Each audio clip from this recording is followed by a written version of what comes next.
Hello, everyone. My name is Jack. I'm here at Santa Clarita, and today I'm going to be covering the awakening. But I have guests here, and I'm going to be doing it with asking questions and getting responses, uh, kind of like a really calm environment where everybody just communicates. So my first question is going to be, what are the ranges of combat? Who could tell me what the ranges of combat are? What are ranges of I can combat? tell you the range. Yeah, tell me the range. Outside sweeping and throwing range. Throwing range. Like arm's length. You have throwing range, you have outside arm's length, you have weapons range. Weapons range, exactly. What other ranges do we have? Three come long, medium, short. Long, medium, short. What about you, Armand? No space like wrestling. Like Wrestling, exactly. So normally it's thought of as that there's five different ranges of combat. So you have the weapons range. It could be from one part of the country down to another part of the country, a missile attack, right? That's pretty far.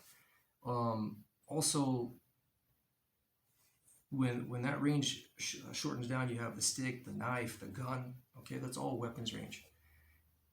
When you get a little closer and you put the weapons down, what's the longest weapon on the human body? leg. The legs, right? So that would be the second range most people would know about. And if you get a little closer than that, what would be like the third range? That Arms. would be the hands, would be the boxing, right? So boxing range, a lot of punching, many different styles in the boxing range. And when we get a little closer than that, what's the fourth range of combat? Knee. Knees, exactly. You throw your knees, your elbows, your headbutt, shoulder strikes, stomps, all that comes into the picture. And then the last range of combat that most people know about, what would that be? You mentioned it. It would be the grappling range. It would be the throwing range. That's what most people know about. But there's two other ranges that most people don't talk about. What are those two other ranges? What could those two other ranges be? Psychological combat or no? Pretty good, Armand. Pretty good. What else? What's the other one? There's one more. People don't talk about it. It's not instructed relatively. I'll give you a scenario. Let's take two people. We'll take one person that walks into one room and he's got all the luxuries there. He got beautiful TV, his friends, his family, yeah, all the positive stuff. And then let's add some negative stuff in there. So he has a lot to occupy his mind, right? He's in that room, he's really occupied. And then you take another individual and you put him into a room where there's nobody. There's one chair, he gets to sit there. There's really no windows. There's nothing going on in there. And he's got to sit in there for hours. What happens to that guy in that room? Who can tell me what can possibly happen to that guy in that room? He's got to be in there for hours and there's absolutely nothing. No book, nothing to look at. What can happen? What happens to that guy? He gets itchy. He gets itchy? He gets Explain. He's gonna be agitated, He's bored. Explain. He's gonna pick his nose. The guy's gonna be so frustrated with nothing to do. Yeah, so what's happening to this guy, Armand? Can you explain? he has to battle his own thoughts. Like He's battling his own thoughts. There's no one around him. he's wanting to leave. Yeah. He has to battle with wanting to leave. Yeah, he can't stay there alone. Something's happening to this guy, right? So you said thoughts. Yeah, he's contending with his thoughts.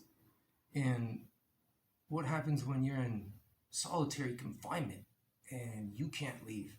And you can't leave like the 2-3 hours we talked about. You got to be there for a long time. You said a guy, what happens to him? He starts going off, right? Yeah. Yeah. Depends So- on your internal. Okay. So you can go one way, or you can go another.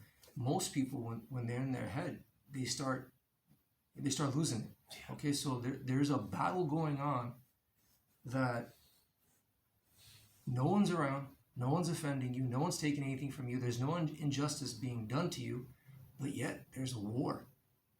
Okay, there's combat right inside of you. So most people they'll go nuts. Some people, there'll be liberation. Good point.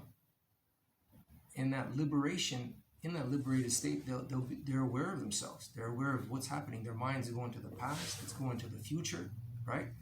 So there's warfare going on, and what forces are in play? Is there a force in play that is causing this to happen?